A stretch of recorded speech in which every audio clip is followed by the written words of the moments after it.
In 1968, a timber surveyor, working alone in the Tasmanian wilderness, found a stone wall buried half a metre beneath the forest floor. There was no colonial record attached to it, no Aboriginal oral tradition anyone could connect to its construction. It simply existed, below the surface of a land that the official historical record insisted had never supported a civilization capable of building it. Tasmania is Australia's most isolated state. It is also, quietly, one of the most archaeologically unusual places on Earth. Beneath its forests, its mountains, its cold seabeds, and its flooded valley floors, there are structures and arrangements that researchers still cannot fully explain. Some are impossibly old. Some were found in places the historical record says no human being had any reason to reach. These are 11 of them. None of them has a satisfying explanation. If you find yourself drawn to the parts of history that do not fit the official record, subscribe to this channel now and turn on notifications. We cover the stories that fall through the gaps in the textbooks every single week. Number 1. Coutina Cave. In 1977, archaeologists following the Franklin River deep into the southwest of Tasmania lowered themselves into a cave that had not been entered in roughly 10,000 years. Stone tools, animal bones, hearth ash in layered deposits that dated back 22,000 years, placing human occupation here at the height of the last ice age, when the Tasmanian landmass was a frozen sub-Antarctic plateau, still physically connected to mainland Australia by a land bridge that has since vanished beneath the sea. 22,000 years places Coutina among the oldest confirmed human shelters in the southern hemisphere. But the age alone does not account for why this site is so difficult to absorb. The Franklin River Valley is one of the most inaccessible places on the continent. During the Ice Age, when the terrain was permafrost and the valley walls were glacially scoured, reaching this cave would have required navigating a frozen landscape that would have ended most people within days. The people who built fires here were not surviving by accident. They were hunting megafauna, processing quartzite tools sourced from distant quarries, and maintaining warmth in conditions that the surrounding geology records as consistently below freezing. The density of stone tools in the sediment layers suggests the cave was used repeatedly over many generations by a community that treated this specific location as a home worth the considerable effort of reaching it. The cave became central to the campaign against the Franklin Dam in the early 1980s. Its discovery helped secure World Heritage listing for the Southwest Wilderness and saved the river from flooding. How many more caves like Coutina exist in those valleys, still sealed and undisturbed, is a question archaeology has not yet found the resources to answer. Number 2. Wagardamina. Buried beneath a limestone ridge in the Weld River Valley of southern Tasmania is a cave that contains some of the oldest surviving art in the southern hemisphere. The site is formerly known as Judd's Cavern, but the Tasmanian Aboriginal name Wagardamina translates roughly as Cavern of Blood. Painted across the limestone are hand stencils, geometric markings, and faint animal outlines. Dating places the oldest of these at a minimum of 10,000 years before the present, with some estimates extending toward 15,000 years. What makes Wagardamina difficult to absorb is not the age of the art alone. It is where the art was made. The cave is not a shallow rock shelter. The hand stencils and painted forms are deep inside the limestone system, in chambers reachable only by crawling through narrow passages in complete darkness. Whoever made them carried fire into the earth, prepared ochre from raw mineral, and pressed their palms against cold stone in a space where the only light in the world was the flame they brought with them. This was not domestic decoration. There is no practical reason to travel that deeply into a cave to paint something no passerby would ever see. Researchers have proposed that the act was ritual, a form of contact with an underworld, a way of placing the human mark permanently in a space beyond daylight. The stenciled hands belong to multiple individuals. Some appear to be adults, others appear to be children. This was done repeatedly, across generations, in the same underground space, for reasons that were never written down and cannot now be recovered. Access to Wagardamina is strictly controlled by the Tasmanian government. It does not feature on any tourist itinerary. The majority of Tasmanians have never heard of it. Number 3. The walls of Recherche Bay. At the far southern end of Tasmania, on a stretch of coastline near the entrance to the D'Entrecasteaux Channel, There are stone structures that have been quietly resisting explanation since European explorers first noted them in the 1800s. The walls are low and roughly constructed, distributed across the headlands and coastal forest in segments that do not correspond to any agricultural, defensive, or navigational function that colonial surveyors could identify. For decades, the standard explanation was that the walls were the work of early European sealers, or whalers, who camped in the area during the early colonial period. But this explanation has persistent problems. The tools required to build the walls are not consistent with anything carried by the documented parties who stayed at Recherche Bay. The segments do not enclose any area with identifiable practical utility, and the distribution of wall sections across the landscape would have required organized effort over a significant period of time, far beyond the output of a small temporary camp. French scientific expeditions used Recherche Bay as a base in the 1790s, and their written records include observations of the walls. One French naturalist noted that the Aboriginal people present at the time did not claim the walls as their own construction, which, if accurately recorded, raises the question of whose construction they were and when the work was completed. The site is now partly within a conservation reserve. The walls have been examined in limited surveys, but have never received a full archaeological excavation. They remain in the undergrowth of the southern Tasmanian coast, officially unexplained, as they have been for at least 2 centuries of written record. Number 4. Exit Cave. Near the southern tip of Tasmania, in a rural district called Ida Bay, there is a cave system that ranks among the longest in Australia and is one of the least explored in the southern hemisphere. Exit Cave, named for the direction early explorers used to navigate it, extends for more than 26 kilometres of formerly mapped passage. Unmapped sections, including submerged passages at the lower terminus of the system, are believed to add substantially to that figure. The cave sits within the Ida Bay karst, a zone of soluble dolomite that has been dissolving slowly for hundreds of millions of years. What distinguishes Exit Cave beyond its scale is the character of certain formations in its deeper sections. Cavers who have reached those areas report chambers with flat horizontal surfaces at consistent heights within cavities that are otherwise irregular, suggesting either long periods of stable water levels or something more difficult to account for naturally. In several areas, angular formations appear in configurations that experienced cavers have described in field reports as geometrically improbable for standard speleothem growth. The system has been mapped only in portions. Access beyond the tourist entrance requires permits and technical caving equipment. A cave diving expedition in the early 2000s attempted to trace the underwater passages at the lower terminus and found channels extending beyond the reach of their equipment, leaving the full extent of the system genuinely open. Exit Cave has no confirmed evidence of pre-modern human entry, which is itself somewhat unusual given its location within a landscape of documented Aboriginal occupation.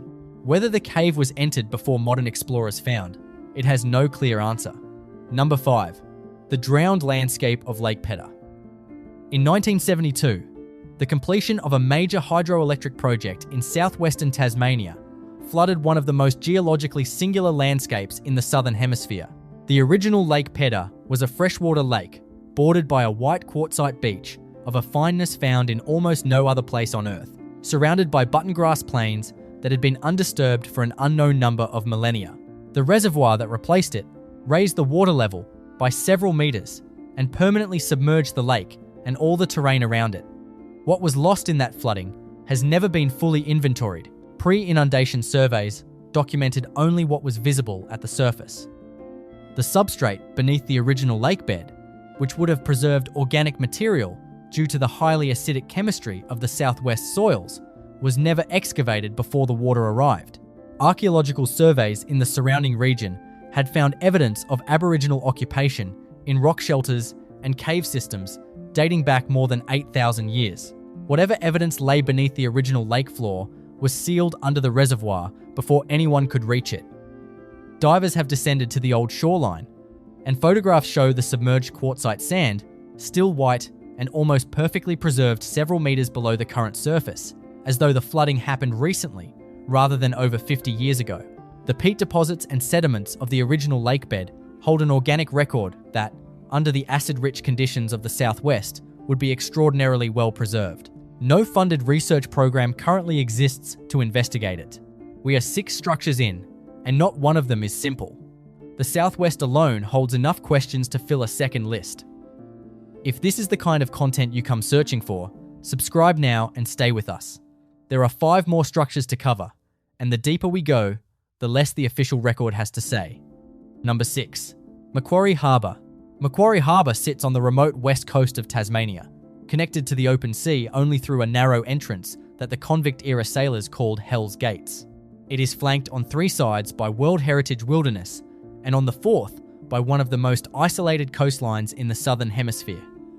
The harbour is deep, cold, and almost entirely anoxic below its middle depths, meaning that organic material deposited on its floor is not broken down in the way it would be in oxygen-rich water. It is preserved. In surveys conducted by ecologists and marine researchers over recent decades, the harbour seabed has shown topographic features in certain areas that do not match what standard sedimentation models would predict. Long linear depressions and raised ridges appear in portions of the floor in configurations that are more regular than typical current-carved channels. These features have been noted in research reports, but not explained. The harbour drains a significant portion of Tasmania's southwest, including river systems that pass through the most archaeologically significant landscapes on the island. Whatever existed on that land is now beneath cold, anoxic water in conditions close to perfect preservation. No systematic archaeological survey of the Macquarie Harbour seabed has been conducted. The harbour remains outside the scope of any active research program. Number 7. The underground of Port Arthur. Port Arthur is one of the most extensively documented sites in Australian colonial history. The surface ruins have been studied, catalogued, and open to visitors for well over a century. But beneath the site, there is a separate history that receives far less attention. The convict-era construction at Port Arthur, between 1830 and 1877, involved significant underground work, including drainage tunnels, storage chambers, and utility passages built by convict labour. Much of this infrastructure was never formally mapped. Archaeological surveys during conservation work from the 1990s onward revealed chambers and passages beneath the site that do not appear on any surviving historical plan of the colony. Some have been sealed by later construction, others connect to the drainage system in ways suggesting they were modified after initial construction without any documentation being kept. The oldest sections of the underground infrastructure predate the main building campaigns of the 1840s and 50s, raising the question of what was being constructed underground during the colony's earliest years.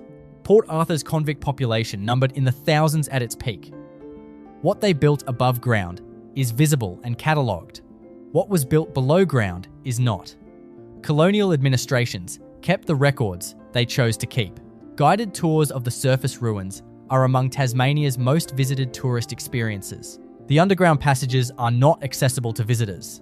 Several spaces identified in recent surveys have been stabilised and sealed pending resources for further investigation, and those resources have not been allocated. Number 8. Hastings Caves. In the Huon Valley of southern Tasmania, a dolomite cave system has operated as a tourist attraction since the 1920s, but contains, in its peripheral chambers, formations that speleologists have not fully accounted for. The main tourist route through Newgate Cave is well lit and well described. Beyond it, in sections that require permits to enter, the Hastings system is considerably larger and structurally more complex than the tourist experience would suggest. The dolomite in which Hastings formed was deposited in a shallow sea more than 500 million years ago. The dissolution process that created the cave has operated over an unusually long period by Australian karst standards, producing structural results different from more recently formed systems. Chambers in the extended sections show roof profiles and floor surfaces that repeat at consistent intervals.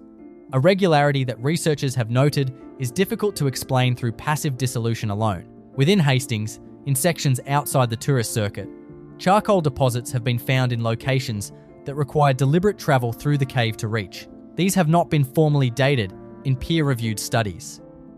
But their placement deep inside passages with no incidental reason to visit is not consistent with accidental deposition. Someone went looking for that specific darkness and stayed long enough to leave a fire behind. Hastings is a commercial tourist site. The peripheral chambers that generate these questions are beyond the tour route, accessible only through coordination with Tasmania Parks and Wildlife. No peer-reviewed study of the deeper sections has been published in over 15 years. Number 9. The Florentine Valley. The Florentine Valley in central southern Tasmania was one of Australia's most contested environmental battlegrounds for much of the late 20th and early 21st centuries. The long dispute over logging brought field workers into terrain that had never been systematically surveyed, and among what some of those workers recorded in areas scheduled for clearing were linear features in the landscape that had no obvious explanation. The features are not dramatic. They appear as slight ridges and depressions running through the forest floor in directions that do not follow drainage patterns, geological structure, or any known historical land use in the valley. In others, they terminate abruptly at points that suggest intersection with buried material below the current surface. Ground-penetrating radar surveys over limited sections have returned subsurface anomalies consistent with disturbed or compacted material beneath the root layer. The valley has confirmed Aboriginal occupation dating back several thousand years, and the broader region was extensively used before European contact reduced the indigenous population catastrophically within a single generation. Whether the linear features represent boundary marking, landscape management, or a form of construction without parallel in the recorded history of Tasmanian Aboriginal culture has not been established. The environmental conflict largely prevented systematic investigation during the decades when it would have been most feasible. Much of the relevant terrain has since been logged, burned over, or placed under conservation restrictions that prevent the ground survey needed to characterise what is there. Number 10. Lomond Plateau. Lomond is Tasmania's highest plateau, a dolerite massif in the northeast of the island that rises above 1,500 metres and hosts the state's main ski resort on its lower sections. Beyond the ski area, in the exposed high country that most visitors never reach, the upper plateau contains stone features that have never been formally investigated, despite the fact that comparable formations in almost any other part of the world would have drawn sustained archaeological attention.